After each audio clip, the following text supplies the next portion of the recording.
આજે આપણે એવું દૂધ તૈયાર કરીશું જે યાદશક્તિ વધારશે, ઘૂંટણનો દુખાવો દૂર કરશે, હાડકાને મજબૂત કરશે અને સાથે લોહી પણ વધારશે અને શરીરમાં લાગતો થાક, અશક્તિ દૂર કરશે અને શરીરને એકદમ સ્ફૂર્તિલું બનાવશે। આ માટે અત્યારે મેં ગેસ પર એક તપેલી રાખી છે, તો તેની અંદર અત્યારે આપણે 2 ગ્લાસ જેટલું દૂધ લઈશું। તો દૂધ હવે આ દૂધને આપણે એક ઉભરો આવે તેટલું ગરમ કરીશું।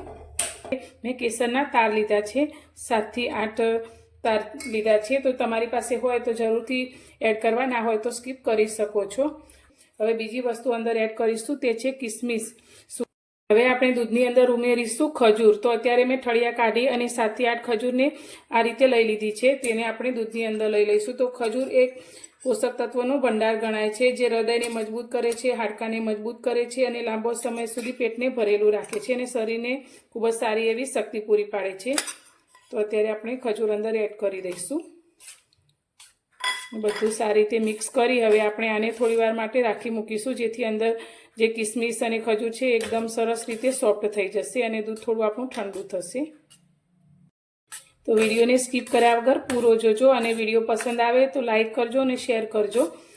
હવે આપણે એક મોટો મિક્સર જાર લઈ લઈશું। તેની અંદર અત્યારે મેં શેકેલા ચણા લીધા છે, 2 મોટી ચમચી જેટલા, જેના ફોતરા મેં કાઢી લીધા છે।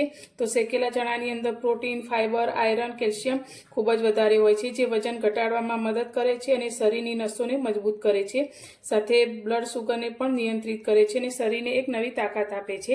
તો અત્યારે આપણે શેકેલા ચણાને મિક્સર જારમાં લઈ લઈશું અને તેની સાથે અત્યારે મેં 3 બદામ અને 2 કાજુ લીધા છે, તે પણ અંદર એડ કરીશું। તો આના ફાયદા આપણે બધા જાણીએ છીએ। તો પીસી અને પહેલાં આનો આપણે ફાઇન પાવડર તૈયાર કરી લઈશું। તો અહીં આપણે ચણાને સારી રીતે પીસી લીધા છે અને ફાઇન એવો પાવડર તૈયાર કરી લીધો છે। તો હવે આપણે જે કિસમિસ અને ખજૂરનું દૂધ તૈયાર કર્યું છે તે પણ ઠંડુ થઈ ગયું છે, તો તેને આપણે જારની અંદર લઈ લઈશું